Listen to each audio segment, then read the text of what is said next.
दोस्तों इस वीडियो में आप जानेंगे कि यदि आप कोई भी रजिस्ट्री करवाने जा रहे हैं प्लॉट की तो वहाँ पे आपका कुल कितना खर्चा आएगा, सर्किल रेट कितना निकलेगा, स्टाम्प कितना का लगेगा, कितने रुपए का, कोर्ट फीस कितनी वहाँ पे लगेगी, टोटल खर्चा कितना आएगा। क्योंकि कई बार रजिस्ट्री वाले आपको लूट लेते हैं, अंदर भी रिश्वत लगती है और आप लूटे जाते हैं। तो खुद पता करें, ठीक है। तो आप पता कैसे करेंगे, ठीक है, विधिवत तरीके से जानेंगे आप। तो सबसे पहले आपको क्या करना है, जो भी मान लीजिए जिनसे भी आप बैनामा कराने जा रहे हैं उन्होंने बताया कि 1 लाख रुपए लगेंगे, ठीक है, तो आप मात्र उनसे सर्किल रेट पूछ लीजिए, ठीक है। यदि वो सर्किल रेट नहीं बताते तो कोई दिक्कत नहीं, आप जो है IGRS पे अपने तहसील की, अपने जो भी मान लीजिए रजिस्ट्री ऑफिस है उसकी सर्किल सूची डाउनलोड कर सकते हैं। जैसे ही आप डाउनलोड करेंगे उस पर बाकायदा आपके गांव का नाम आ जाएगा, ठीक है। जैसे मान लीजिए हमने डाउनलोड की, इस पर हमारा गांव अंडनी है, जैसे मान लीजिए आपका गांव अंडनी है, ठीक है, ये डाउनलोड कर ली। अब इस पर लिखा है अंडनी क्या है, किस में पड़ रहा है, ग्रामीण में, ठीक है। ऊपर लिखा है देखिए क्या, क्षेत्र नगरी, अर्धनगरी या ग्रामीण, तो आपका क्या है, ग्रामीण। ये देखना बहुत ज़रूरी होता है। क्यों, अगर मान लीजिए वो शहरी में है या अर्धनगरी में है तो वहाँ पे स्टाम्प लगेगा 7% का, ठीक है। अगर वो ग्रामीण में है, ठीक है, ग्रामीण लिखा है, तो वहाँ पे स्टाम्प लगेगा 5% का, ठीक है। ये जानना बहुत ज़रूरी है, ये आपने जान लिया। उसके बाद ये देखें कि देखिए प्रत्येक जगह के अलग अलग सर्किल रेट होते हैं। अगर मान लीजिए आप कम चौड़ी रास्ते पे ले रहे हैं तो कम उसका सर्किल रेट होगा, अधिक चौड़े रास्ते पे आप प्लॉट खरीदा तो अधिक रेट होगा, ठीक है। तो यहाँ पे लिखा है 6 मीटर या उससे अधिक 9 मीटर तक के रास्ते पे आप खरीद रहे हैं तो यहाँ पे लिखा है 14,000, ठीक है, वर्ग मीटर के हिसाब से, ठीक। वाणिज्यिक यानी कि आप कोई धंधा करने के लिए खरीद रहे हैं तो 33,500। इसी प्रकार से 9 मीटर से कोई चौड़ा है, कितना भी चौड़ा हो 9 मीटर से अधिक, तो वहाँ पे कितना आवासी पे लगेगा 16,500, और वाणिज्यिक कोई धंधा करने के लिए ले रहे हैं तो 33,500, ठीक है। अब देखिए क्या है, जैसे मान लीजिए आप जो प्लॉट ले रहे हैं वो 9 मीटर से कम के पे, यानी कि 19 फुट के रास्ते तक पे या उससे कम चौड़े रास्ते पे आप प्लॉट ले रहे हैं, ठीक है। तो वहाँ का आवासीय रेट क्या है, यहाँ पे लिखिए, देखिए यहाँ पे क्या है, 14,000 रुपये, ये आपने देख लिया, ठीक है। अब 14,000 रुपये प्रति वर्ग मीटर के हिसाब से है, ठीक है। यानी कि आप 1 वर्ग मीटर खरीदेंगे तो 14,000 रुपये सर्किल रेट है, ठीक है। तो देखिए बाद में आप सीखेंगे स्टाम्प और कोर्ट फीस, पहले ये सीख लीजिए, ठीक है। तो कितना, 1 वर्ग मीटर खरीदेंगे तो 14,000। अब आप कितना वर्ग मीटर खरीद रहे हैं वो आप पता लगा लीजिए। जैसे उदाहरण के तौर पे मान लीजिए आप 20 बाई 50 का प्लॉट खरीद रहे हैं तो पहले उसका वर्ग फुट में कन्वर्ट करें। जैसे 20 इंटू 50 यानी कि 20 का गुणा जब आप 50 में करोगे तो 1,000 वर्ग फुट निकल के आ गया। अब 1,000 वर्ग फुट को वर्ग मीटर में बदलने के लिए 1,000 में भाग कर दीजिए 10.76 का। जैसे ही आप 10.76 का भाग करेंगे कैलकुलेटर में, इस प्रकार के आपके सामने खुल के आ जाएगा, लगभग 93 वर्ग मीटर आपकी जमीन है, यानी कि 93 वर्ग मीटर खरीद रहे हैं, ठीक है। अब आपको सर्किल रेट पता ही हो गया, यानी कि डिस्प्ले में देखें आप, सर्किल रेट 1 वर्ग मीटर कितना था, 14,000, आप कितना खरीद रहे हैं, 93 वर्ग मीटर, ठीक है। हो सकता है ज़्यादा हो आपका, तो अब 93 का गुणा कर दीजिए आप 14,000 में। जब आप मल्टीप्लाई करेंगे, गुणा करेंगे, तो यहाँ पे सर्किल रेट आ गया 13,02,000 रुपये। यानी कि आप जो प्लॉट खरीद रहे हैं उसकी कीमत 13,02,000 रुपये निकली है, ठीक है। अब इस पे आपको स्टाम्प देना होगा, ठीक है। चलिए जो भी मैं आपको बताता हूँ, लेकिन एक चीज़ और बता दूँ, यदि आप कोई भी कानूनी सलाह लेना चाहते हैं ले सकते, कॉन्टैक्ट नंबर हमारा वीडियो की डिस्क्रिप्शन में दिया गया है दोस्तों। देखिए अब आपने सर्किल रेट निकाल लिया, यानी कि सर्किल रेट आपका कितना निकला, 13,02,000 रुपये आपका सर्किल रेट निकल गया, ठीक है। अब यदि शहर में जो पड़ता, आपका प्लॉट शहर में है तो वहाँ पे 7% यानी कि 13,02,000 का 7% देना पड़ेगा। यदि ग्रामीण में है तो वहाँ पे 5% देना पड़ेगा। अब जैसा कि आपने पहले देखा था, ठीक है, हमने जो ये निकाल रहे हैं ये केस में था ग्रामीण में, तो यानी कि हमें 13,02,000 का 5% स्टाम्प पे करना पड़ेगा, ठीक है।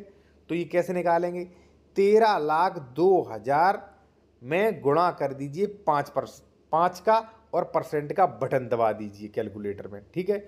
13,02,000 लिख के 5% जो है गुणा 5 का और परसेंट का बटन दबाएंगे, जैसे ही वो आपका निकल के आएगा 65,100 रुपये। यानी कि 13,02,000 का 5% कितना हुआ, 65,100 रुपये, ठीक है। इसी प्रकार से आपका जो भी सर्किल रेट हो, मान लीजिए 10 लाख, ठीक है। तो इंटू 5 और परसेंट का बटन दबा दीजिए, आपका सर्किल रेट निकल के आ जाएगा। सीधी बात है, सर्किल रेट का 5% ग्रामीण में, और यदि मान लीजिए शहर में पड़ता है तो 7% सर्किल रेट का, ठीक है।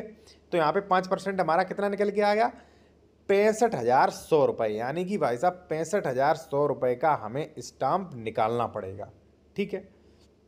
तो 65,100 का स्टाम्प हो गया आपका, ठीक है। अब यहाँ पे अगर महिला है तो 10,000 कम कर दीजिए, महिला के नाम पे 10,000 की छूट होती है, ठीक है। सिर्फ और सिर्फ 10,000 की, इससे ज़्यादा की छूट नहीं होती है। यदि मान लीजिए 65,100 हुआ है तो -10,000 कर दीजिए यदि हम महिला के नाम कराने जा रहे हैं, ठीक है। बस इससे ज़्यादा कोई छूट नहीं, ठीक। यदि नहीं है तो 65,000 ही रहने दीजिए। अब आपको स्टाम्प पता चल गया कि भाई स्टाम्प कितना लगेगा, 65,100 रुपये का। अब आप सर्किल रेट का 1% हमेशा कोर्ट फीस लगता है, ठीक है। तो सर्किल रेट आपका कितना था, 13,02,000 रुपये, ठीक है। तो इसका जब सर्किल रेट निकालेंगे तो इसका 1% होता है 13,020 रुपये, इसका कोर्ट फीस हुआ, ठीक है। कोर्ट फीस हमेशा जो भी आपकी सर्किल रेट यानी कि सरकारी वैल्यू है उसका 1% कोर्ट फीस लगता है, ठीक है। जैसे मान लीजिए हमारी की 13,02,000 रुपये थी, तो इसमें 13,020 रुपये कोर्ट फीस देनी पड़ेगी। आपकी जैसे मान लीजिए 10 लाख है तो 10 लाख का 1% निकाल लीजिए। परसेंटेज निकालने का तरीका मैंने बता दिया, कैलकुलेटर में जो भी है, ठीक है। जैसे मान लीजिए 13,02,000 लिख के इंटू का बटन दबा के 1 दबा दीजिए और परसेंट का बटन दबा दीजिए, लिख के आ जाएगा 13,020 रुपये, ठीक है। और आपकी जो भी है उसके अनुसार कोर्ट फीस बता देगा, ठीक है। 1% कोर्ट फीस हो गया। अब भाई स्टाम्प कितना हमारा हुआ था, 65,100 रुपये का, प्लस और हमारा कोर्ट फीस कितना होगा, 13,020 रुपये, ठीक है। तो टोटल खर्चा हमारा कितना हो गया, 78,120 रुपये कुल खर्चा हुआ है, ठीक है। इसमें कोई बहुत बड़ी बात नहीं थी भाई साहब, ठीक है, क्योंकि इसमें सर्किल रेट पता करना है। सर्किल रेट आपको सूची से पता लग जाएगा, डाउनलोड कर लीजिए। उसमें 1 वर्ग मीटर का दिया होता है, बाकी आप 100 वर्ग मीटर खरीद रहे हैं तो 100 का गुणा कर दीजिए, उसमें 1000 वर्ग मीटर खरीद रहे हैं तो 1000 का गुणा कर दीजिए, 150 वर्ग मीटर खरीद रहे हैं तो 150 का गुणा कर दीजिए, ठीक है। जो भी आपका 1 वर्ग का सर्किल रेट, उसमें आपका कुल सर्किल रेट आ जाएगा, ठीक है। तो इस प्रकार से आप अपना पूरा खर्चा निकाल सकते हैं। इसके बाद क्या क्या खर्चा और आता है वो मैं आपको बता दूं। यदि मान लीजिए कोई वकील आपको ज़्यादा बता रहा है तो आप कैसे समझें। देखिए, अब जैसे मान लीजिए 65,100 रुपये जो है का स्टाम्प आपको देना पड़ेगा।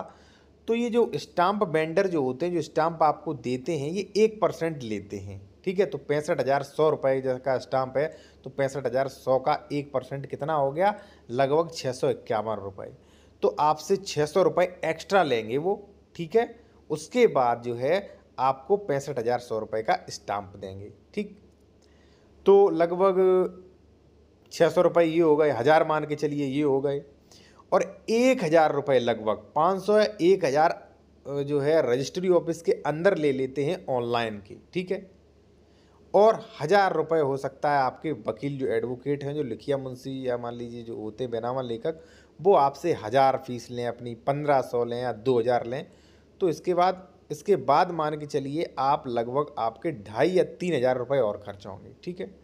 जो भी आप ये जोड़ेंगे, ठीक है, टोटल खर्चा निकालेंगे स्टाम्प और कोर्ट फीस का, उसके अलावा अलग से 3,000 रुपये खर्च होंगे, ठीक है। फिर चाहे आप 50 लाख की ज़मीन खरीदें, चाहे आप खरीदें 20 लाख की, अलग से 3,000 रुपये रख लीजिए, क्योंकि भाई हो सकता है लगभग जो एडवोकेट लिखेगा वो 15 से 2,000 रुपये अपनी फ़ीस लेगा, और जो ऑनलाइन वगैरह करेंगे वो भी अपनी फ़ीस कुछ लेंगे। तो इस प्रकार से ये खर्चा जो है आप निकाल सकते हैं। और देखिए, सबसे महत्वपूर्ण मैं आपको बात एक और बता दूं कि कई जगहों पर रजिस्ट्री ऑफिस में 1% जो है रिश्वत लेते हैं। तो रिश्वत तभी लगेगी जब आप कोई गलत काम करेंगे। जैसे मान लीजिए आप अगर चेक से रुपए नहीं देते हैं, बैंक के द्वारा नहीं देते, नगद देते हैं, तो आपको धमकाएंगे कि रजिस्ट्री नहीं करेंगे, ठीक है। यदि मान लीजिए आप स्टाम्प चोरी कर रहे हैं तो आपको धमकाएंगे और आपसे रिश्वत लेंगे, ठीक है। यदि मान लीजिए उसमें रास्ता कम दिखा रहे हैं तो भी आपको रजिस्ट्री ऑफिस वाले धमकाएंगे, रिश्वत ले लेंगे, ठीक है। तो इस प्रकार की जो भी चीज़ें हैं इनसे आप बचिए, और कोई भी आप सलाह लेना चाहते हैं उससे ले सकते हैं। कॉन्टैक्ट नंबर हमारा जो है वीडियो की डिस्क्रिप्शन में दिया गया है, वीडियो अच्छा लगे तो लाइक करें, चैनल को सब्सक्राइब करें। धन्यवाद।